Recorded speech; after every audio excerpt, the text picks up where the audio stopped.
Hello नमस्कार दोस्तों, आप सभी का बहुत बहुत स्वागत है। चलिए शुरू करते हैं आज का क्लास। और आज आपका टेस्ट नंबर 8 होने वाला है। इसके पहले 7 टेस्ट आपका पूरा हुआ था और सातों टेस्ट अगर आप नहीं देखे हैं तो हमारे प्ले लिस्ट में आपको सारा टेस्ट मिल जाएगा। टेलीग्राम चैनल पर आपको सारा जो टेस्ट हुआ है उसका लिंक आपको शेयर कर दिया गया है। तो टेलीग्राम से अभी तक आप नहीं जुड़े हैं तो टेलीग्राम से ज़रूर जुड़ जाइए। उसका लिंक आपको डिस्क्रिप्शन में मिल जाएगा, जहां से आप उसको जुड़ सकते हैं और व्हाट्सएप पर भी मैसेज करके आप जुड़ सकते हैं। तो चलिए शुरू करते हैं आज का टेस्ट। और ये सामान्य अध्ययन का आज जितने प्रश्न है ये काफ़ी इंपॉर्टेंट सवाल है जो आपको एग्ज़ाम में आने की संभावना है। और अगर आप लगातार आप टेस्ट देते चलते हैं तो इससे बाहर आपको आने वाला नहीं है एग्ज़ाम में। अगर इतना आप पढ़ लेते हैं तो 100% आपका रिजल्ट हो जाएगा।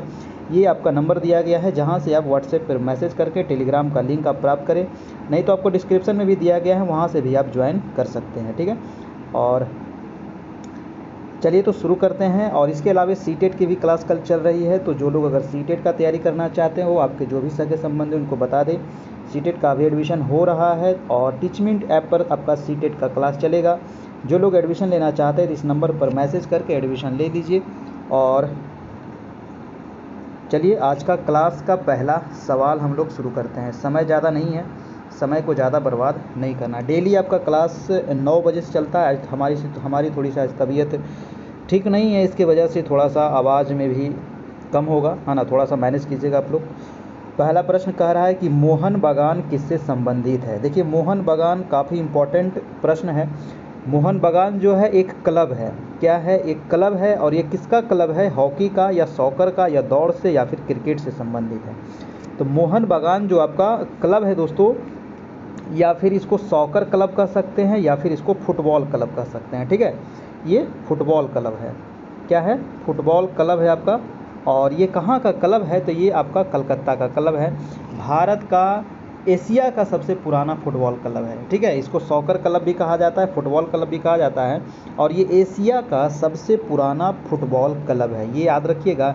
इसकी स्थापना आपको याद रखना है कि इसकी जो फुटबॉल क्लब है मोहन बागान, इसकी स्थापना हुई थी अगस्त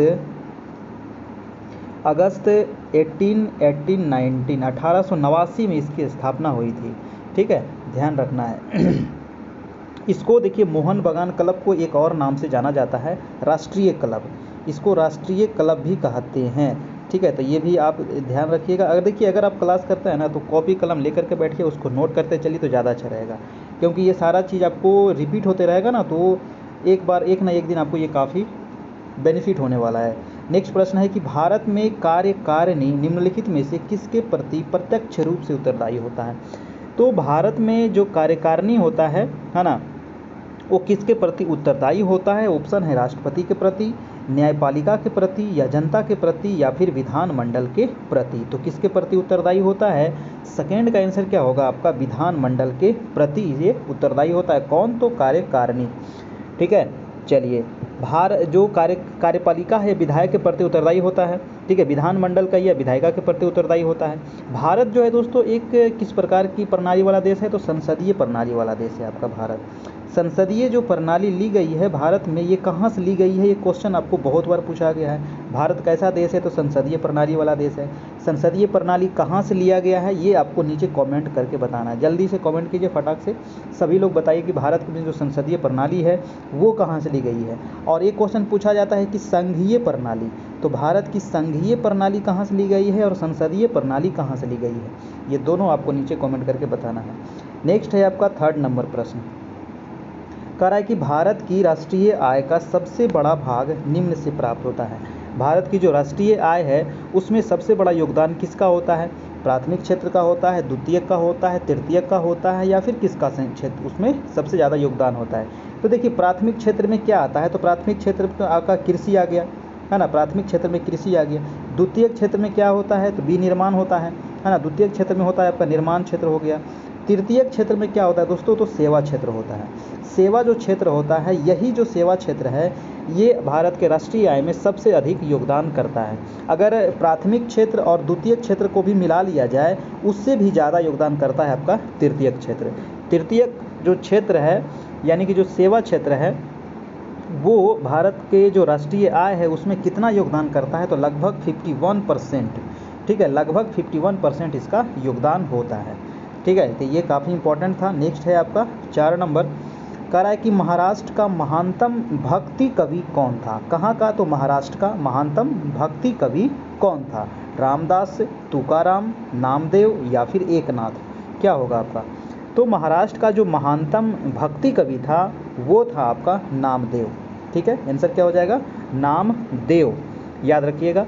और भक्ति आंदोलन के प्रवर्तक और ये महान कवि माने जाते थे नामदेव।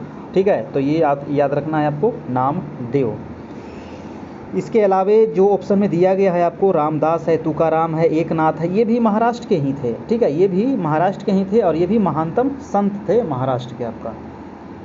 नेक्स्ट है आपका 5 नंबर प्रश्न, कह रहा है कि संसद के दोनों सदन कहने का मतलब हुआ राज्यसभा और लोकसभा। ठीक है, तो संसद के दोनों सदनों के साथ साथ बैठने पर निम्न होता है। तो भारत के उपराष्ट्रपति का चुनाव होता है अगर दोनों सदन एक साथ बैठता है। देखिए, पहला तो आप जान लीजिए, ये जो दोनों सदन है, संयुक्त अधिवेशन जो बुलाया जाता है, कौन बुलाता है? तो संयुक्त अधिवेशन कहने का मतलब हुआ लोकसभा और राज्यसभा का संयुक्त अधिवेशन बुलाया जाता है।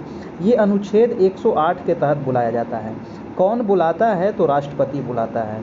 ठीक है, राष्ट्रपति के द्वारा ये बुलाया जाता है। और इसकी अध्यक्षता कौन करता है? ये सवाल काफ़ी इंपॉर्टेंट है। अनुच्छेद याद रखना है 108, कौन बुलाता है? तो राष्ट्रपति। इसकी अध्यक्षता कौन करता है? तो लोकसभा के अध्यक्ष।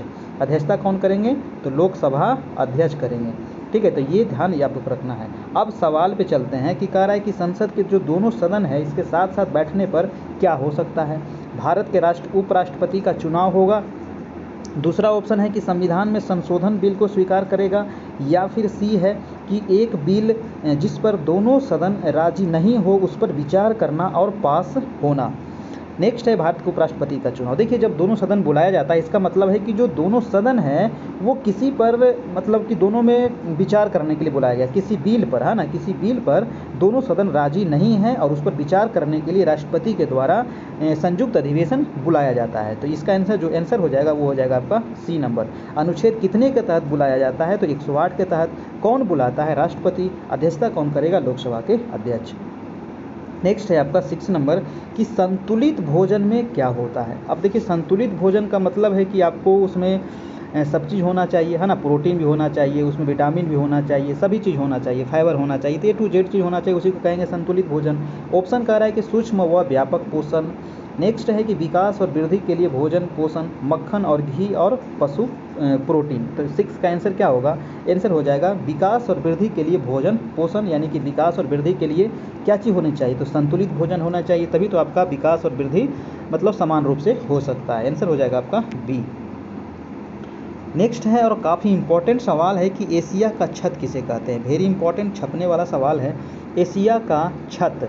तो एशिया का जो छत किसे कहते हैं? ऑप्शन है पामीर का पठार, हिंदू कुश पर्वत, कौमितांग का पठार या काराकुम का पर्वत समूह।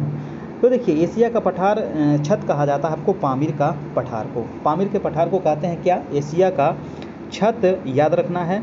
और ये संसार का भी छत और एशिया का भी छत इसको कहते हैं ना। कभी कभी आपको संसार का भी छत दे सकता है ऑप्शन में। ठीक है, तो ये भी आप ध्यान रखना है, संसार का छत कहिए या फिर एशिया का छत पामीर का पठार। ये जो छत है ना, ये किसको किसको जोड़ता है? तो ये तियान पर्वत है, काराकोरम पर्वत है, कुनलुन पर्वत है, हिंदूकुश पर्वत है, ये सभी श्रेणियों को आपस में क्या करती है? तो एक जुड़ी हुई है। ठीक है, पामीर का पठार, एशिया का छत। नेक्स्ट है आपको ऑनलाइन प्रोसेसिंग क्या होता है, बताइए। ऑनलाइन प्रोसेसिंग क्या है? ऑप्शन कह रहा है ए नंबर कि जब कंप्यूटर, यानी कि लैन का फुल फॉर्म पूछा जाता है एग्जाम में, तो लोकल एरिया नेटवर्क, याद रखिएगा लैन का फुल फॉर्म क्या होता है? Local area network. ठीक है, कह रहा है कि जब कंप्यूटर लैन से जोड़ा जाता है और डाटा स्टोरेज या प्रोसेसिंग के लिए भेजे जाते हैं तो उसको ऑनलाइन प्रोसेसिंग कहा जाता है। बी नंबर ऑप्शन कह रहा है कि जब कंप्यूटर इंटरनेट से जोड़ा जाता है और डाटा स्टोरेज प्रोसेसिंग के लिए भेजे जाते हैं। सी नंबर कह रहा है कि समय पर कंप्यूटर प्रोसेसिंग डाटा, और डी है कि किसी भी समय प्रोसेसिंग की सुविधा। तो ऑनलाइन प्रोसेसिंग क्या है? तो ऑनलाइन जो प्रोसेसिंग है दोस्तों वो हो जाएगा, यानी कि जब कंप्यूटर इंटरनेट से जोड़ा जाता है और डाटा स्टोरेज या फिर प्रोसेसिंग के लिए भेजे जाते हैं। ठीक है, इसका आंसर हो जाएगा बी नंबर। आप लोग भी अपना अपना कमेंट करते चलिए। नेक्स्ट है आपका कि कंप्यूटर में रैम क्या है। देखिए, रैम का फुल फॉर्म याद रखिएगा रैंडम एक्सेस मेमोरी होता है। ठीक है, क्या होता है? Random access memory. ये क्वेश्चन आपको बार बार पूछा जाता है, ठीक है। तो रैंडम एक्सेस मेमोरी होता है रैम का, और एक होता है रोम, ROM होता है, तो उसका होता है रीड ओनली मेमोरी, और रैम का होता है रैंडम एक्सेस मेमोरी। प्रश्न कह रहा है कि कंप्यूटर में रैम क्या है।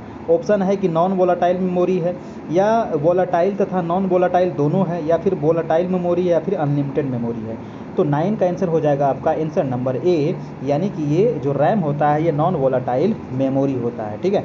नेक्स्ट प्रश्न है आपका 10 नंबर। कह रहा है कि 18 कैरेट सोने में खरे सोने का अनुपात कितना होगा। देखिए खरे सोना का मतलब क्या हुआ, खरा सोना का मतलब हुआ ना 24 कैरेट का, है ना। खरा जो सोना होता है कितना कैरेट का होता है, 24 कैरेट का होता है ना।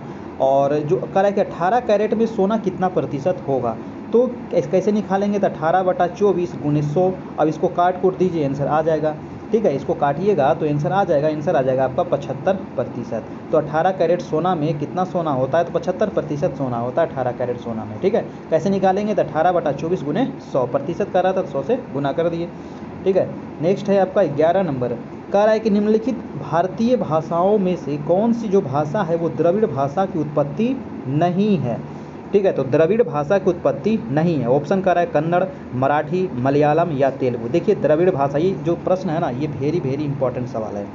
द्रविड़ जो भाषा है ये भारत की भाषा है, और ये भारत में कहाँ की भाषा है, ये क्वेश्चन आपको पूछा जाता है। ये तो दक्षिण भारत की भाषा है आपका, ठीक है।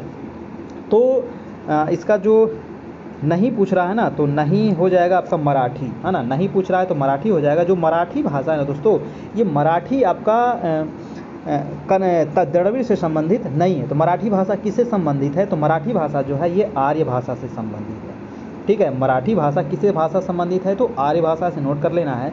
लेकिन जो यहाँ द्रविड़ जो भाषा ये कन्नड़ से संबंधित है, मलयालम से भी संबंधित है, और तेलुगु से संबंधित है, क्योंकि द्रविड़ जो भाषा है ये दक्षिण भारत की भाषा है, ठीक है। और इसमें तमिल है, तेलुगु है, कन्नड़ है, मलयालम, ये सभी भाषा किस में आ जाता है, तो द्रविड़ में आ जाता है आपको, ठीक है। तो ये ध्यान रखना है, काफ़ी इंपॉर्टेंट प्रश्न था। नेक्स्ट है देशांतरीय याम्योत्तर क्या होता है।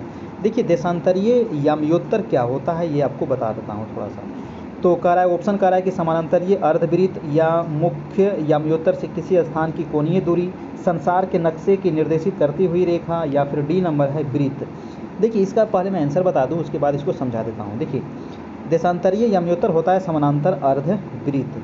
कैसे कहा जाता है इसको, तो देखिए आपको ग्लोब देखे होंगे, ग्लोब के ऊपर क्या होता है, तो ऊपर नॉर्थ होता है, नीचे साउथ होता है, इधर ईस्ट होता है, इधर वेस्ट होता है। तो ग्लोब के ऊपर आप देखे होंगे नॉर्थ से साउथ की ओर कुछ काल्पनिक रेखाएं खींची गई है, ठीक है। नॉर्थ के साउथ की ओर कुछ काल्पनिक रेखाएं खींची गई है, इसे ही कहा जाता है देशांतरीय रेखा। क्या कहते हैं, देशांतरीय रेखा इसको कहते हैं, ठीक है। ये जो रेखा है ना नॉर्थ में शुरू होता है और साउथ में आकर के समाप्त हो जाता है। देशांतर रेखा की संख्या कितनी है, ये क्वेश्चन कई बार पूछा गया है। तो संख्या याद रखना है 360। टोटल संख्या कितना होता है, 360 होता है, ठीक है। देशांतर जो रेखा है ये अर्धवृत्त होता है। कैसा होता है, अर्धवृत्त होता है, हाँ ना। तो इसका आंसर क्या हो जाएगा, समानांतरीय अर्धवृत्त, आंसर हो जाएगा आंसर नंबर ए। और जैसे जैसे ये उत्तरी ध्रुव से ये भूमध्य रेखा के पास आएंगे तो इसकी जो दूरी है ना, दो देशांतरों के बीच की दूरी है वो क्या होते जाती है, बढ़ते जाती है, ठीक है। क्योंकि ये नॉर्थ में शुरू होता है और साउथ में ख़त्म हो जाता है। लेकिन ये जो भूमध्य रेखा यहाँ पर क्या है, चौड़ाई ज़्यादा है। तो चौड़ाई ज़्यादा होने की वजह से दो देशांतरीय रेखाओं के बीच की दूरी क्या हो जाती है, बढ़ जाती है। क्वेश्चन पूछा जाता है कि दो देशांतरीय रेखाओं के बीच की दूरी अधिकतम कहाँ पर होती है, तो विषुवत रेखा यानी कि 0 डिग्री पर जो होती है, ठीक है। ये क्वेश्चन आप ध्यान रखना है ना। दो देशांतर रेखाओं के बीच की अधिकतम दूरी कहाँ होती है, तो 0 डिग्री यानी कि विषुवत रेखा। इसी को भूमध्य रेखा कहते हैं, इसी को इक्वेटर कहते हैं, ठीक है। तो ये क्वेश्चन हो गया। नेक्स्ट प्रश्न चलते हैं आपका 13 नंबर। कह रहा है कि शेयर कीमतों में इनसाइडर ट्रेडिंग किसे कहा जाता है। देखिए शेयर कीमत में इनसाइडर का मतलब क्या होता है। ऑप्शन कह रहा है कि बुलिन ट्रेंड को, या फिर रेशो ट्रेंड को, या फिर स्ट्रोक होल्डिंग को, या फिर कोरिस ट्रेंड्स को कहा जाता है। तो क्या होगा आपका, शेयर कीमत में इनसाइडर ट्रेडिंग जो कहा जाता है, आंसर हो जाएगा ए नंबर, यानी कि बुलिन ट्रेंड को कहा जाता है इनसाइडर ट्रेडिंग। 13 का हो जाएगा आपका आंसर नंबर ए। देखिए इसको एक और नाम से जाना जाता है दोस्तों, इसको भेदिया ट्रेडिंग भी कहते हैं। क्या कहते हैं, भेदिया, कभी कभी दे सकता है। भेदिया ट्रेडिंग किसे कहते हैं, तो इनसाइडर ट्रेडिंग को ही भेदिया ट्रेडिंग भी कहते हैं, ठीक है। नेक्स्ट है आपका 14 नंबर प्रश्न। निम्नलिखित सरकारी संगठन में से कौन सा सबसे बड़ा संगठन है? हाँ, ये वेरी इंपॉर्टेंट है और काफ़ी आसान सवाल है कि कौन सा इसमें सबसे बड़ा संगठन। तो सबको पता है कि जो रेलवे संगठन ये भारत का सबसे बड़ा सरकारी संगठन है ना। लेकिन वर्तमान समय में बड़ा होने के बावजूद भी सरकार के गलत रवैये की वजह से जो वैकेंसियाँ निकाली जाती है उसको क्लियर नहीं किया जाता है ना। तो ये रेलवे इसका आंसर हो जाएगा, आंसर नंबर हो जाएगा आपका डी। और भारत में रेलवे की कुल लंबाई जो वर्तमान में लगभग कितनी है, तो वो ध्यान रखिएगा 67,415 किलोमीटर। ठीक है, 67,415 किलोमीटर ये रेलवे की लंबाई है वर्तमान में। ठीक है, और ये लगभग डेली 231 लाख यात्रियों को 33 लाख टन माल ढोती है ये डेली के लगभग। ठीक है, नेक्स्ट प्रश्न है आपका 15 नंबर। कह रहा है कि प्रजातंत्र की जड़ें निम्न द्वारा नष्ट की जा सकती है। प्रजातंत्र का जड़ किससे नष्ट किया जा सकता है? ऑप्शन है साम्यवाद के द्वारा, आतंकवाद एवं विद्रोह के द्वारा, भाषाओं में विविधता के द्वारा, या फिर भारतीय जीवन में बदलाव के द्वारा। तो 15 का क्या होगा? आंसर नंबर हो जाएगा आपका बी, यानी कि आतंकवाद एवं विद्रोह के द्वारा इसको नष्ट कर सकते हैं ना, नष्ट ही तो करना है। तो प्रजातंत्र की जड़ें आप नष्ट कर दीजिएगा आतंकवाद एवं विद्रोह के द्वारा, आंसर हो जाएगा आपका बी नंबर। अगला है आपका 16 नंबर। निम्नलिखित में से कौन सी जांच एक बच्चे के पिता का निर्धारण करती है ना। एक बच्चे के पिता का निर्धारण कैसे कर सकते हैं? ऑप्शन है ब्लड ग्रुप की जांच करके, या फिर टिश्यू कल्चर का जांच करके, या डीएनए फिंगरप्रिंट जांच करके, या फिर थ्रू जेनेटिक कोड जांच करके। 16 का क्या होगा? 16 का हो जाएगा आपका डीएनए फिंगरप्रिंट से जांच करके हम पता लगा सकते हैं कि एक बच्चे के पिता कौन है। ठीक है, आंसर हो जाएगा आपका सी नंबर। काफ़ी इजी प्रश्न था। नेक्स्ट है 17 नंबर। कह रहा है कि निम्न में से किस देश में रामायण का नृत्य रूप निर्धारित करते? वाह, किस देश में रामायण का नृत्य रूप निर्धारित करता है? और इसके आंसर जान करके आप हैरान हो जाइएगा कि इसका जो आंसर है वो है आपका इंडोनेशिया। इंडोनेशिया में दोस्तों रामायण का नृत्य के रूप में निर्धारित करता है। ठीक है, इंडोनेशिया जो है यह दुनिया का सबसे अधिक मुस्लिम बहुल देश है। दुनिया में सबसे अधिक अगर मुस्लिम की जनसंख्या है तो वो है आपका इंडोनेशिया में। दूसरे नंबर है आपका भारत का, तीसरा नंबर आपका पाकिस्तान होगा। ठीक है, तो इंडोनेशिया में रामायण का नृत्य यहाँ पर होता है, आपका निर्धारित करता है। ठीक है, चलिए नेक्स्ट है आपका 18 नंबर प्रश्न। कह रहा है कि पांडवों में से एक अर्जुन को निम्न में से किस नाम से जाना जाता था? देखिए, पांडवों में अर्जुन को किस नाम से जानते थे? पांडव जो 5 थे आपका है ना, युधिष्ठिर, अर्जुन, भीम, नकुल, सहदेव जो थे, तो अर्जुन को किस नाम से जाना जाता था? जनार्दन, वायुपुत्र, या फिर फाल्गुन, या फिर अच्युत। तो 18 का हो जाएगा आपका आंसर नंबर सी, फाल्गुन के नाम से जाना जाता था आपको अर्जुन को। ठीक है, फाल्गुन के नाम से अर्जुन को। अच्छा, एक चीज़ बताइए कि भीम को किस नाम से जाना जाता था? तो भीम को जाना जाता था वायुपुत्र के नाम से। ठीक है, और जनार्दन जो जाना जाता था वो भगवान श्री कृष्ण के नाम से जाना जाता था। तो जनार्दन हो जाएगा भगवान कृष्ण, फाल्गुन हो जाएगा अर्जुन, वायुपुत्र हो जाएगा भीम। ठीक है, तो ये चीज़ ध्यान रखना है। नेक्स्ट प्रश्न है आपका 19 नंबर। कह रहा है कि निम्न में से कहाँ केंद्रीय खाद्य प्रौद्योगिकी अनुसंधान केंद्र यानी कि central food technological research institute स्थित है ना। ये जो क्वेश्चन है कई बार एग्जाम में पूछा गया है। केंद्रीय खाद्य प्रौद्योगिकी अनुसंधान संस्थान कहाँ है? ऑप्शन में दिया गया है लखनऊ में, लखनऊ, हैदराबाद, रांची, मैसूर। कहाँ होगा? तो 19 का आंसर हो जाएगा आपका डी नंबर, यानी कि ये मैसूर में है। और ये वेरी इंपॉर्टेंट सवाल था, याद रखिएगा, पूछा जाता है। इसकी स्थापना कब हुई थी? तो केंद्रीय खाद्य जो प्रौद्योगिकी अनुसंधान केंद्र मैसूर में है, इसकी जो स्थापना हुई थी 1950 में इसकी स्थापना हुई थी। कब हुई थी? 1950 में। तो स्थापना भी याद रखना है। नेक्स्ट है आपका 20 नंबर। और दोस्तों वीडियो अच्छा लग रहा हो तो एक लाइक ज़रूर कर दीजिएगा। ठीक है, जो लोग देख रहे हैं और चैनल पर नए हैं चैनल को जरूर से जरूर सब्सक्राइब कर लीजिए। बगल में जो लाल बटन है उसको दबाइएगा तो काला हो जाएगा, और बगल में घंटी है घंटी को बजा लीजिएगा, ताकि जो आगे वाला जो वीडियो है उसका नोटिफिकेशन आपको मिल सके। डेली 9 बजे से आप लोग एकदम खा पी के तैयार रहना है। 9 बजे से डेली क्लास होता है। आज देखिए 8-9 क्लास लगभग हो गया है, और डेली ये लगातार ये क्लास चल रहा है। बस आप लोग इसी प्रकार से बने रहिए।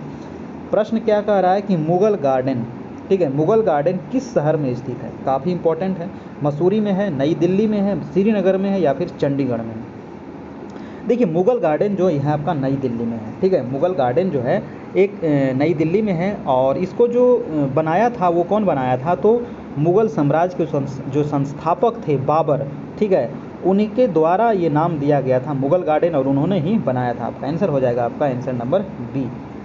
नेक्स्ट है कि मराठा योद्धा मराठा योद्धा शिवाजी के पिताजी कौन थे? वेरी इंपॉर्टेंट प्रश्न है ना। मराठा योद्धा जो शिवाजी थे, शिवाजी के दरबार में अष्टप्रधान रहते थे, है ना। ये भी अब पूछा जाता है कि अष्टप्रधान किसके दरबार में रहते थे? शिवाजी के दरबार में।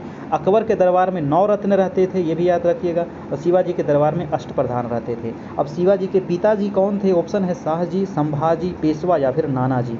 तो आंसर क्या हो जाएगा? 21 का हो जाएगा शाहजी भोसले इनके पिताजी का नाम था। क्या नाम था? शाहजी भोसले। आंसर हो जाएगा आपका 21 का ए नंबर। नेक्स्ट है कि निम्नलिखित में से कौन से शहर कर्क रेखा के निकट स्थित है? देखिए कर्क रेखा के बारे में थोड़ा सा अच्छे से आपको बता देते हैं, इससे आपको पता भी होगा, लेकिन थोड़ा सा और आप जान लीजिए इसके बारे में, है ना, मानचित्र के माध्यम से। ये रहा आपका भारत का मानचित्र। देखिए कर्क रेखा जो है भारत के बीचों बीच से गुजरती है। कहाँ से? लगभग ये बीचों बीच से गुजरती है और भारत को 2 बराबर भागों में लगभग बांट देती है कर्क रेखा। कर्क रेखा जो है दोस्तों, इसका मान कितना है? तो 23.5 डिग्री नॉर्थ, है ना, 23.5 डिग्री नॉर्थ। ये भारत के कितने राज्यों से गुजरती है? तो याद रखना है 8 राज्यों से होकर के गुजरती है। जितना चीज़ बता रहे हैं सारा चीज़ पूछा गया है और पूछा भी जाएगा आपको। तो कर्क रेखा कितने राज्य से? 8 राज्य से। एक क्रम याद रखना है, क्योंकि क्रम सजाने के लिए दे दिया जाता है, ईस्ट से वेस्ट या फिर वेस्ट से ईस्ट आपको सजाने के लिए दे देगा कि किस किस राज्य से ये गुजरता है। तो सबसे पहले तो आपका गुजरात है यहाँ पर, गुजरात के बाद थोड़ा सा राजस्थान है, उसके बाद है आपका MP, उसके बाद है छत्तीसगढ़, उसके बाद है झारखंड, उसके बाद है वेस्ट बंगाल, फिर है त्रिपुरा और फिर है आपका मिजोरम। ये क्रम आप याद रखिएगा, वेस्ट टू ईस्ट या फिर ईस्ट टू वेस्ट भी आप कर सकते हैं। ठीक है, सबसे पहले गुजरात, राजस्थान, मध्य प्रदेश, छत्तीसगढ़, झारखंड, वेस्ट बंगाल, त्रिपुरा और मिजोरम। टोटल राज्य 8 राज्य से होकर के गुजरती है। प्रश्न क्या कह रहा था कि जो ये कौन से शहर कर्क रेखा के निकट है? ऑप्शन है कोलकाता, उज्जैन, मुंबई और श्रीनगर। अगर मानचित्र पे अगर आप देखें, आपके घर में ग्लोब होगा, तो जो सबसे नज़दीक है वो है आपका उज्जैन। उज्जैन जो शहर है ये आपको मध्य प्रदेश में पड़ता है। अभी आपको बताया कि मध्य प्रदेश से भी गुजरती है ना, और सबसे जो नज़दीक है वो मध्य प्रदेश का उज्जैन शहर है, कर्क रेखा के नज़दीक। ऑप्शन के अनुसार है, ठीक है, और भी बहुत सारे शहर हैं जो नज़दीक में है, लेकिन ऑप्शन के अनुसार यहाँ पर उज्जैन हो जाएगा। एक क्वेश्चन देखिए कर्क रेखा से पूछता है कि किसकी राजधानी जो है वो कर्क रेखा पर है? तो वो झारखंड की राजधानी जो आपका रांची है ना, झारखंड की राजधानी जो रांची है, ये कर्क रेखा के ऊपर में ही है। ठीक है, कर्क रेखा के ऊपर ही है। आप झारखंड जाइएगा रांची, तो वहाँ पर लिखा हुआ रहेगा आपको हाईवे पर कि आप कर्क रेखा पर खड़े हैं, है ना। इसका मतलब है कि कर्क रेखा जो गुजरी है झारखंड के राजधानी रांची से होकर के गुजरी है। ठीक है, नेक्स्ट प्रश्न है आपका 23 नंबर। कह रहा है कि बहमनी के बाद कुतुबशाही वंश ने खालिस्तान से शासन किया था। तो कुतुबशाही वंश कहाँ से शासन किया था? है ना, बीदर, बरार या फिर गोलकुंडा या फिर नागपुर। तो 23 का क्या हो जाएगा आपका? गोलकुंडा से। ठीक है, आंसर नंबर सी। नेक्स्ट है 24 नंबर की भूमि के अपमार्जन में योगदान देने वाली जीव निम्नलिखित में से कौन सा है? तो भूमि के अपमार्जन में देखिए, जब जो भूमि होता है यानी जमीन जो है उसके अपमार्जन में योगदान किसका होता है? केचुआ का, या फिर कुछ प्रकार के जीवाणु का, या कवक का, या फिर सूअर का। तो इसका राइट आंसर हो जाएगा आपका केचुआ। केचुआ को कहा जाता है किसान का मित्र भी कहा जाता है इसको। ठीक है, किसान का मित्र किसे कहते हैं? केचुआ का। केचुआ देखते हैं किसान मतलब जो खेत होता है ना उसको धीरे धीरे करके कोड़ते रहता है। तो आंसर हो जाएगा आपका आंसर नंबर ए। नेक्स्ट है 25। निम्नलिखित में से कौन सा पदार्थ उष्मा का सुचालक है परंतु विद्युत का कुचालक है? किसका कार्य है? उष्मा का सुचालक है और विद्युत का क्या है? कुचालक है। ऑप्शन है सेलुलाइड, रबर, एस्बेस्टस या फिर अब्रक। तो 25 का हो जाएगा आपका डी नंबर अब्रक। ठीक है, आंसर हो जाएगा आपका डी अब्रक। अब्रक के उत्पादन में दुनिया में प्रथम स्थान किसका है दोस्तों? तो भारत का है। ठीक है, भारत में सबसे अधिक मात्रा में अब्रक का उत्पादन होता है। और कहाँ होता है? तो झारखंड वाला जो क्षेत्र है, झारखंड का आपको कोडरमा है, हजारीबाग का जो क्षेत्र है, पूरा अब्रक से भरा हुआ क्षेत्र है। समझे? ठीक है, तो आंसर हो जाएगा इसका डी नंबर। नेक्स्ट है आपको 26 नंबर कि अफ्रीका के पूर्वी तट पर तंजानिया के पास समुद्र में कौन सा द्वीप स्थित है? अफ्रीका के पूर्वी तट पर, देखिए अफ्रीका जो महादेश है ना, अफ्रीका जो महादेश है इसके पूर्वी तट पर तंजानिया देश है। तो तंजानिया के पास समुद्र में कौन सा द्वीप है ये कहा गया है? ऑप्शन है मालदीव, मॉरिशस, सेशेल्स या जंजीबार। तो आप मैप देखिएगा, है ना, अफ्रीका का आप एक देखिए, अब जब भी पढ़ते हैं ना तो एक ग्लोब जरूर रखिए, ठीक है, ग्लोब जरूर रखिए, और एक एटलस, एटलस तो फिक्स है, एटलस आपको रखना ही है, क्योंकि एटलस में आपको हर एक महादेश का देश के बारे में अलग अलग आपको मानचित्र मिल जाएगा, प्राकृतिक, राजनीतिक, सभी प्रकार के मानचित्र। और वहाँ पर आपको ये चीज़ देखने को मिल जाएगा कि तंजानिया समुद्र के पास कौन सा द्वीप है। इसका जो आंसर हो जाएगा वो हो जाएगा जंजीबार, ठीक है, आंसर नंबर डी। नेक्स्ट है आपका 27 नंबर। तो सभी लोग एक एटलस ज़रूर ले लीजिएगा, ठीक है, एटलस ज़रूर ले लीजिएगा। एटलस बहुत प्रकार का मिलता है आपको, है ना, ऑक्सफोर्ड का है, आपको मैकमिलन का है, मार्केट में मिल जाएगा, हर एक जगह मिल जाता है। तो एटलस से बहुत सारा चीज़, हिस्ट्री भी समझने में आपको काफ़ी आसानी हो जाएगा, ज्योग्राफी तो खैर है ही है ना, इतिहास के बारे में भी उसमें बहुत सारा चीज़ आपको दिया हुआ मिल जाएगा। नेक्स्ट है आपको उत्तक यानी कि टिश्यू क्या है। टिश्यू क्या है, पेपर का प्रकार है, या फिर एक दवा है, या समान कोशिकाओं का समूह है, या फिर कपड़े का ये किस्म है। तो टिश्यू क्या हो जाएगा दोस्तों, तो 27 का हो जाएगा आपका आंसर नंबर सी, यानी कि समान कोशिकाओं का समूह है एक उत्तक, ठीक है, आंसर नंबर सी। नेक्स्ट है सी कि सूर्य में कौन सा तत्व सर्वाधिक मात्रा में रहता है। काफ़ी इंपॉर्टेंट प्रश्न है, और इसके बारे में बहुत सारा फैक्ट अभी जानेंगे कि देखिए सूर्य जो है हमारा, सूर्य क्या है, एक तारा है ना, और पृथ्वी के सबसे नज़दीक का ये तारा है, ठीक है। सूर्य के बाद अगर पूछा जाए कि पृथ्वी के सूर्य के बाद सबसे नज़दीक का तारा कौन है, तो प्रैक्सिमा सेंचुरी सबसे नज़दीक है सूर्य, और सूर्य के बाद कौन है, तो प्रैक्सिमा सेंचुरी है।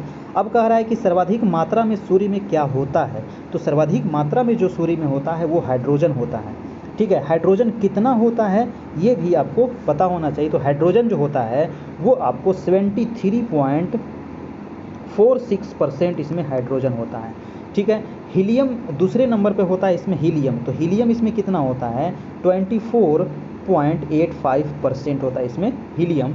ऑक्सीजन भी इसमें होता है, ऑक्सीजन काफ़ी कम मात्रा में होता है, 0.77% होता है। कार्बन भी इसमें होता है ना। तो मेन जो होता है इसमें हाइड्रोजन होता है। और सूर्य में जो दिन रात जो ऊर्जा दे रही है, ऊर्जा देने किस प्रक्रिया की वजह से ऊर्जा निकलता है दोस्तों, तो परमाणु संलयन की प्रक्रिया से, है ना, नाभिकीय संलयन की प्रक्रिया से ऊर्जा दिन रात निकलते रहता है, ठीक है। तो इसका आंसर क्या हो जाएगा, आंसर नंबर बी। अगर दूसरा नंबर पूछा जाए कि सर्वाधिक मात्रा में दूसरे नंबर पे कौन है, तो हीलियम हो जाएगा, प्रथम पे हाइड्रोजन हो जाएगा, क्योंकि घुमा फिरा के पूछा जाता है। नेक्स्ट है great barrier reef, very important सवाल है। ग्रेट बैरियर रीफ किस महासागर में। देखिए ग्रेट बैरियर रीफ आखिर है क्या, ग्रेट बैरियर रीफ क्या है, तो एक प्रवाल भित्ति है, क्या कह सकते हैं इसको, प्रवाल भित्ति, है ना। आप ऑस्ट्रेलिया महादेश देखिएगा, है ना, ऑस्ट्रेलिया अब महादेश देखिएगा, ये मान लीजिए ऑस्ट्रेलिया महादेश है, ठीक है। तो ऑस्ट्रेलिया महादेश के इस यहाँ पर, ठीक है, पूर्वी छोर पर उत्तर और पूर्व के कोना वाले क्षेत्र में आप देखिएगा कि बहुत लंबे पट्टी का एक रीफ है ना। ग्रेट बैरियर रीफ इसी को नाम दिया गया है। एक प्रवाल भित्ति से बना हुआ क्षेत्र है, जैसे कि हमारा जो अभी वर्तमान में जो लक्षद्वीप है तो वो भी प्रवाल भित्ति से ही बना हुआ है ना, एक जीव से जमते जमते वो बन जाता है। तो ये है आपको प्रशांत महासागर में पलता है। अगर देश पूछ लिया जाए तो ऑस्ट्रेलिया के नज़दीक है, ठीक है। तो प्रशांत महासागर इसका राइट आंसर हो जाएगा। नेक्स्ट है आपका 30 नंबर। पाकिस्तान के अधिकार वाले कश्मीर, यानी कि जिसको POK कहा जाता है ना, पाकिस्तान अधिकृत कश्मीर में इसकी राजधानी कहाँ थी, ठीक है। जो पाकिस्तान अधिकार वाले जो क्षेत्र है उसका राजधानी कहाँ था, ऑप्शन है उरी, श्रीनगर, मुजफ्फराबाद या फिर बालाकोट। तो ये काफ़ी इंपॉर्टेंट है, मुजफ्फराबाद इसकी राजधानी है, आंसर नंबर हो जाएगा सी। नेक्स्ट है 31 नंबर। कह रहा है कि यदि किसी खिलाड़ी को FIDE रैंक मिला है, कोई खिलाड़ी है उसको कौन सा रैंक मिला है, FIDE, तो कौन सा खेल खेलता है। ऑप्शन है टेबल टेनिस, शतरंज या फिर बैडमिंटन। तो 31 का क्या हो जाएगा, 31 का हो जाएगा शतरंज खेलता है, ठीक है। FIDE रैंक मिलता है, इसका मतलब वो शतरंज खेल रहा है। देखिए शतरंज की जो शुरुआत हुई थी ये आपको भारत से ही हुई थी, ठीक है। ये क्वेश्चन पूछा जाता है कि शतरंज की शुरुआत कहाँ हुई, तो भारत में हुई थी, ठीक है ना। ध्यान रखना है, शतरंज में टोटल कितने खाना होता है, तो 64 खाना होता है, ठीक है। ये किस प्रकार का गेम है, तो एक इंडोर गेम है, ठीक है, और 2 पक्षों के मध्य खेला जाता है ना, 2 ही खिलाड़ी इसमें हो सकता है, ठीक है। एक ये साइड, ये साइड, बीच में आपको शतरंज रखा हुआ है, खेले ही होंगे आप लोग। नेक्स्ट प्रश्न है आपका 32 नंबर। कह रहा है कि भारत में किस चुनाव में अनुपातिक प्रतिनिधित्व पद्धति का प्रयोग होता है। अब देखिए अनुपातिक प्रतिनिधित्व पद्धति क्या होता है ना, और किस चुनाव में इसका उपयोग करते हैं। तो आप सुने होंगे कि जो राष्ट्रपति का चुनाव होता है, ठीक है, तो राष्ट्रपति के चुनाव में इसका उपयोग किया जाता है। आंसर हो जाएगा आपका डी नंबर 32 का, राष्ट्रपति के चुनाव में इसका उपयोग करते हैं अनुपातिक प्रतिनिधित्व प्रणाली। नेक्स्ट है परम 1000 क्या है। तो परम 1000 क्या है दोस्तों? ऑप्शन है नवीनतम विकसित जेट लड़ाकू विमान है, या फिर कैंसर की नई दवा है, या भारत द्वारा विकसित सुपर कंप्यूटर है, या टीवी धारावाहिक का शीर्षक है। देखिए परम जो 1000 है ये है आपका सुपर कंप्यूटर, ठीक है। क्या है एक? तो भारत द्वारा विकसित ये सुपर कंप्यूटर है, याद रखिएगा। नेक्स्ट है आपका 34, और काफ़ी इंपॉर्टेंट प्रश्न है 34, तो हमेशा पूछा गया सवाल है कि जंगली जो गधा है ये कहाँ पाया जाता है? भारत में जंगली गधा पाए जाने का एकमात्र क्षेत्र है, और वो क्षेत्र है आपका कहाँ? तो गुजरात के कच्छ के रण में। गुजरात का जो ये गुजरात वाला जो राज्य है, इसका जो पश्चिमी छोर है ना, वो कच्छ का रण जो छोर है, यहीं पर पाया जाता है आपको जंगली गधा, ठीक है। तो ये हो जाएगा जंगली गधा कहाँ? तो गुजरात के कच्छ के रण में। कभी कभी गुजरात भी दे देता है, तो गुजरात भी याद रखिएगा। तो कभी कभी पूछा जाता है कि कच्छ का रण कहाँ है? तो गुजरात में है। ऑप्शन अगला प्रश्न है कि जस्ते से लेपित लोहा क्या कहलाता है? देखिए जस्ते से लेपित लोहा, यानी लोहा जो है उसको किससे लेप दिया गया है? तो जस्ता से। तो उसको क्या कहेंगे? पिटवा लोहा, या ढलवा लोहा, या इस्पात, या फिर जस्तेदार लोहा। तो इसको कहा जाता है जस्तेदार लोहा, है ना। किससे लेपित किए हैं? तो जस्ता से, तो जस्तेदार लोहा हो गया आपका, सिंपल। नेक्स्ट है आपका 36 नंबर कि फेफड़े को ढकने वाली झिल्ली को क्या कहते हैं? वीडियो को सभी लोग जरूर से जरूर लाइक करें। जितने लोग देख रहे हैं लाइक कीजिए, बहुत कम लाइक है ना। और सभी लोग अपना अपना जवाब भी देते चलिए। चैनल पर नए हैं तो जरूर से जरूर सब्सक्राइब कर लीजिए, अपने दोस्तों को शेयर जरूर कीजिएगा। आपसे तो कोई फ़ी नहीं लिया जा रहा है, बस यही कहा जा रहा है कि लाइक कर लीजिए, चैनल को पर नए हैं सब्सक्राइब कर लीजिए, शेयर जरूर कीजिए, ठीक है। चलिए, और पूरा वीडियो देखिए, थोड़ा सा देखने से काम नहीं चलेगा, है ना। अगर तैयारी करना है तो अच्छे से कीजिए और पूरा देखिए, शुरू से अंत तक देखिए। भगा भगा कर देखने से भागते रह जाइएगा। चलिए, फेफड़े को ढकने वाली जो झिल्ली है इसको क्या कहते हैं? ऑप्शन है फुफ्फुसावरण, या फिर हृदयावरण, या फिर पीरिटोनियम, या फिर मेसोथीलियम। तो 36 का क्या हो जाएगा? आंसर नंबर ए, फुफ्फुसावरण इसको कहा जाता है आपको, हृदय फेफड़े को ढकने वाली झिल्ली को।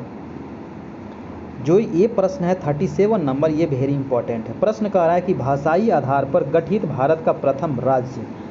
देखिए, तो भाषाई आधार पर भारत जब आज़ाद हुआ उसके बाद फिर भाषा के आधार पर राज्यों का गठन किया जाना शुरू हुआ, है ना। क्योंकि ये मांग उठ गया कि भाषा के आधार पर राज्य का गठन किया जाए। जैसे सबसे पहले जो गठन किया गया था वो आंध्र प्रदेश का गठन किया गया था। कब किया गया था? याद रखिएगा 1953 में इसका गठन किया गया था, ठीक है। कब हुआ था? 1953 में। देखिए, आंध्र प्रदेश के बाद फिर जैसे गुजरात का गठन हुआ भाषा के आधार पर, गुजराती भाषा के आधार पर हुआ, पंजाब का पंजाबी भाषा के आधार पर हुआ, महाराष्ट्र का मराठी भाषा के आधार पर हुआ, ठीक है। तो धीरे धीरे करके सभी राज्य धीरे धीरे बंटने लगे, है ना। और किस आधार पर? तो भाषा के आधार पर। तो क्वेश्चन है सबसे प्रथम था आंध्र प्रदेश आपका, ठीक है। आंध्र प्रदेश जो वर्तमान में है आपको बट गया है तेलंगाना, है ना। तो आंध्र प्रदेश से ही कट के कौन सा राज्य बना? तेलंगाना बना था। एक क्वेश्चन पूछा जाता है कि तेलंगाना कब बना था? तो तेलंगाना याद रखिएगा 2 जून 2014 को बना था आपका तेलंगाना, ठीक है। कब बना? 2 जून 2014 को तेलंगाना नया राज्य बना, और ये 29वां राज्य बना था आपका। लेकिन बाद में जम्मू कश्मीर ख़त्म हो गया, तो अभी राज्यों की संख्या वर्तमान में कितनी है? 28 है ना। नेक्स्ट है आपका 38 नंबर, कह रहा है कि किन किन देशों से G4 समूह बना है। देखिए, G4 समूह के बारे में पूछा जाता है, और G4 की स्थापना कब हुई थी, इसमें कौन कौन से देश हैं, चलिए बताइए। तो G4 किससे बना है? ऑप्शन है भारत, जापान, जर्मनी, दक्षिण अफ्रीका, बी है जापान, जर्मनी, दक्षिण अफ्रीका या चीन, सी है भारत, जापान, जर्मनी, ब्राज़ील, और डी है भारत, जापान, ब्राज़ील, दक्षिण अफ्रीका। तो 38 का क्या होगा? 38 का आपका आंसर हो जाएगा सी नंबर, यानी कि जो G4 जो है उसमें भारत है, जापान है, जर्मनी है और ब्राज़ील है, ठीक है। ये देश याद रखिएगा कौन कौन से हैं। देखिए, इसकी स्थापना कब हुई थी? तो याद रखिएगा 2005 में इसकी स्थापना हुई थी। कब हुई थी इसकी स्थापना? तो 2005 में, है ना। 2001 जीरो ज़्यादा पड़ गया है ना। 2005 में इसकी स्थापना हुई थी G4 की। नेक्स्ट प्रश्न पे हम चलते हैं। भारत छोड़ो, है ना, भारत छोड़ो आंदोलन जो शुरू किया गया था, ये गांधी जी के द्वारा शुरू किया गया था, और ये जो संकल्प था 1942 में कांग्रेस द्वारा किसमें अधिवेशन में पारित किया गया था? देखिए, तो कांग्रेस द्वारा ये किस अधिवेशन में पारित किया गया था, ये क्वेश्चन पूछा गया है। तो 39 का आंसर हो जाएगा आपका आंसर नंबर, बम्बई अधिवेशन, ठीक है। और ये गांधी जी के द्वारा शुरू किया गया था भारत छोड़ो आंदोलन। पूरा डेट पूछा जाता है 9 अगस्त 1942 को भारत छोड़ो आंदोलन शुरू हुआ था। कहाँ से शुरू हुआ था? बम्बई से हुआ था शुरू। और इसी आंदोलन में एक नारा भी दिया गया था गांधी जी के द्वारा, करो या मरो। ठीक है, करो या मरो का नारा किसने दिया? तो महात्मा गांधी ने दिया। कब दिया? तो 9 अगस्त 1942 को, है ना, गांधी जी के द्वारा। नेक्स्ट है 40 नंबर कि भारत में सिक्का कहाँ बनाया जाता है? वेरी इंपॉर्टेंट है। देखिए, भारत में जो सिक्का बनाया जाता है ये आपका 4 जगह बनाया जाता है। कहाँ कहाँ बनाया जाता है याद रखिएगा। तो सिक्कों के उत्पादन करने, या फिर सोने चांदी की परख करने, या तमगा जो होता है ना, जो मेडल होता है ना, उसका भी उत्पादन करने के लिए भारत में 4 टकसाल बनाए गए हैं। क्या बनाए गए हैं? 4 टकसाल बनाए गए हैं। और कहाँ कहाँ बनाए गए हैं याद रखिएगा, लिख लीजिएगा। मुंबई में, कोलकाता में, हैदराबाद में और नोएडा में। मुंबई, कोलकाता, हैदराबाद और नोएडा। तो यहाँ मुंबई आंसर हो जाएगा आपका, है ना। सिक्का ऑप्शन के अनुसार मुंबई हो जाएगा। मुंबई के जगह पर अब हैदराबाद रहता, वहाँ भी सही होता, कोलकाता भी सही हो जाता, नोएडा भी सही हो जाता। तो 4 जगह सिक्का बनाने का केंद्र टकसाल बनाए गए हैं। ठीक है, नेक्स्ट है आपका 41 नंबर कि मुद्रास्फीति में सबसे अधिक फ़ायदा किसको होता है? देखिए, मुद्रास्फीति में जो सबसे अधिक फ़ायदा किसको होता है? मुद्रास्फीति होता क्या है? ठीक है, तो मुद्रास्फीति क्या होता है? तो मुद्रास्फीति से जो सबसे अधिक फ़ायदा होता है दोस्तों, वो ऋणी को होता है। ये क्वेश्चन जो है ना, बहुत बार पूछा गया प्रश्न है कि सबसे अधिक फ़ायदा किसको होता है? तो ऋणी को सबसे अधिक फ़ायदा। ऋणी का मतलब क्या हुआ? देनदार। ऋणी का मतलब देनदार को इससे फ़ायदा हो जाता है। ठीक है, और जब किसी अर्थव्यवस्था में वस्तु एवं सेवाओं की तुलना में मुद्रा की पूर्ति क्या हो, अधिक हो जाए, तो उसे ही कहा जाता है मुद्रास्फीति। मुद्रास्फीति में घाटा किसको होता है? तो जो लेनदार होता है ना, उसको घाटा हो जाता है, और देनदार को क्या हो जाता है? फ़ायदा हो जाता है। ठीक है, तो ये चीज़ आप पूछा जाता है, याद रखना है। अगला सवाल है कि चंद्रमा पर वायुमंडल नहीं पाया जाता है। जी हाँ, चंद्रमा पर क्या है? वायुमंडल नहीं है, यानी कि हवा नहीं है। इसका कारण क्या है? तो कारण एक ही है कि पृथ्वी पे क्या है? गुरुत्वाकर्षण बल है, लेकिन चंद्रमा का जो गुरुत्वाकर्षण है काफ़ी कम है। तो गुरुत्वाकर्षण बल अधिक क्षीणता, आंसर हो जाएगा 42 का आंसर नंबर ए। ठीक है, यानी कि वहाँ गुरुत्वाकर्षण बल क्या है? काफ़ी कम है। पृथ्वी के कितना है? तो मात्र 1/6 है। नेक्स्ट है आपका हेपेटाइटिस है। हेपेटाइटिस क्या है? तो एक हृदय रोग है, या फेफड़े का रोग है, या फिर जिगर का रोग है, या फिर वृक्क का रोग है। तो हेपेटाइटिस जो है वो है आपका आंसर नंबर सी, यानी कि जिगर का रोग है। ठीक है, क्या हो जाएगा? सी नंबर 43 का सी। नेक्स्ट चलते हैं आपका दक्षिण पश्चिम मानसून का समय क्या है? वेरी वेरी इंपॉर्टेंट प्रश्न है और इसको विस्तार से जानेंगे। दक्षिण पश्चिम मानसून, क्योंकि इसी मानसून से भारत में क्या होता है? बरसात शुरू होता है। दक्षिण पश्चिम मानसून का जो समय है दोस्तों, ये ऑप्शन है आपका मध्य जनवरी से फरवरी। बिल्कुल गलत बात है, जनवरी से थोड़ी आता है। मार्च अप्रैल, ये भी आपका गलत है। दिसंबर मार्च, ये भी गलत है। मध्य जून से लेकर के सितंबर तक सक्रिय रहता है भारत में क्या? तो मानसून। इसको कहते हैं दक्षिण पश्चिम। देखिए, दक्षिण पश्चिम क्यों कहा जाता है? क्योंकि ये आता है दक्षिण पश्चिम से। ठीक है, कहाँ से आता है? तो ये दक्षिण पश्चिम से आता है, इसी वजह से इसको दक्षिण पश्चिम मानसून कहते हैं। सबसे पहले कहाँ आता है? तो केरल में आता है। ये राज्य कौन सा है? मैं इसे जो घेर रहा हूँ ये केरल राज्य है। कब आता है? तो 1 जून को आता है। याद रखिएगा, ये क्वेश्चन पूछा जाता है। सबसे पहले कहाँ आता है? केरल में। कब आता है? तो 1 जून को आता है। ठीक है, दक्षिण पश्चिम मानसून। ठीक, और ये कब तक रहता है? तो जून से लेकर के सितंबर तक ये भारत में सक्रिय रहता है। फिर नवंबर दिसंबर में क्या होता है? ये लौटने लगता है ना, पूरे भारत से ये लौटने लगता है। लौटते वक्त ये तमिलनाडु में जाकर के ज़बरदस्त वर्षा करता है। ये जो राज्य है आपका, ये तमिलनाडु है, और तमिलनाडु में लौटते वक्त ये वर्षा करता है ठंडे के दिनों में। ये क्वेश्चन पूछा जाता है कि लौटते हुए मानसून से कहाँ वर्षा होती है? तो तमिलनाडु में होती है। नेक्स्ट है 45 की विद्युत बैटरी का आविष्कार किसने किया था? ऑप्शन है वोल्टा ने, डेवी ने, या फैराडे ने, या फिर न्यूटन ने। तो विद्युत बैटरी का जो आविष्कार किया था वोल्टा के द्वारा किया गया था। इसका पूरा नाम क्या था? देखिए, पूरा नाम जो था दोस्तों, अलेसांड्रो वोल्टा। क्या नाम था? अलेसांड्रो। नाम काफ़ी टेढ़ा है, अलेसांड्रो, है ना। अलेसांड्रो वोल्टा इसका नाम था। और इन्होंने कब किया था? तो 1800 ईस्वी में विद्युत बैटरी का आविष्कार किया था। ठीक है, चलिए अगला प्रश्न है आपका 46 नंबर। वीडियो अच्छा लग रहा हो तो एक लाइक कर दीजिएगा। चैनल पर नए हैं, चैनल को सब्सक्राइब जरूर से जरूर कर लीजिएगा। नेक्स्ट प्रश्न हम देख लेते हैं कि 46 नंबर की मुगल काल के दौरान एक विदेशी यात्री भारत आया था। किसके दौरान? तो मुगल काल के दौरान। तथा उसने एक विशेषज्ञ के रूप में तख्ते ताउस यानी कि मयूर सिंहासन का वर्णन किया है, उसका नाम क्या है? यानी कि वो विदेशी यात्री कौन था जो मुगल काल में आया था और वो तख्ते ताउस यानी कि मयूर सिंहासन का वर्णन किया है, तो वो कौन था? ये क्वेश्चन पूछा गया है। ऑप्शन है आपका जेरेनियो वेरोनिया या फिर ओमराह दानिशमंद या फिर वपतिस्ते ट्रेवनियर या फिर ऑस्टिन ऑफ बोंदो। नाम काफ़ी टेढ़ा टेढ़ा है। इसका जो आंसर हो जाएगा वो हो जाएगा आपका सी नंबर। ठीक है, याद रखिएगा। नेक्स्ट प्रश्न पढ़ते हैं। आपका अगला सवाल है कि आर्य भारत कब आए थे? देखिए, आर्य जो भारत आए थे, ये क्वेश्चन कई बार पूछा गया है। ऑप्शन है 2500 से 1800 ईस्वी पूर्व, 2000 से 1500 ईस्वी पूर्व, 2000 ईस्वी पूर्व या फिर 1500 से 1000 ईस्वी पूर्व। जो आर्य आपके भारत आए थे वो आए थे 1500 से लेकर के 1000 ईस्वी पूर्व में आए थे। देखिए, आर्य जो भारत आए थे और आकर के ये कहाँ बसे थे, ये क्वेश्चन पूछा जाता है। तो भारत तो आए 1500 ईस्वी पूर्व में और ये आकर के यहाँ पर बस गए थे। ठीक है, ये वाला जो इलाका था ना, ये वाला यानी कि सप्त सैंधव प्रदेश इसको कहते हैं, है ना। सप्त सैंधव प्रदेश में आकर के ये बस गए थे। आपका आंसर हो जाएगा डी नंबर। तंबाकू निषेध दिवस कब मनाते हैं? काफ़ी इंपॉर्टेंट है ना। तंबाकू निषेध दिवस, तो तंबाकू निषेध दिवस मनाया जाता है 31 मई को। ठीक है, 31 मई को मनाते हैं तंबाकू निषेध दिवस। इसका आंसर हो जाएगा आंसर नंबर सी। और ये जो मनाया जा रहा है WHO के द्वारा ये मनाया जाता है। ठीक है, वर्ल्ड हेल्थ ऑर्गेनाइजेशन के द्वारा 1987 ईस्वी से इसको मनाया जा रहा है। ठीक है, तो आंसर हो जाएगा आपका 31 मई। 11 जुलाई को क्या मनाते हैं? तो जनसंख्या दिवस। नेक्स्ट है 49 नंबर की मनुष्य को रोटी चबाने पर मीठा क्यों लगता है? जी हाँ, आप रोटी खाते होंगे, है ना, तो जल्दी जल्दी चबा लेते तो मीठा नहीं लगता है, लेकिन उसको पूरा देर तक चबाइएगा ना तो मीठा लगता है। आखिर ऐसा क्यों होता है?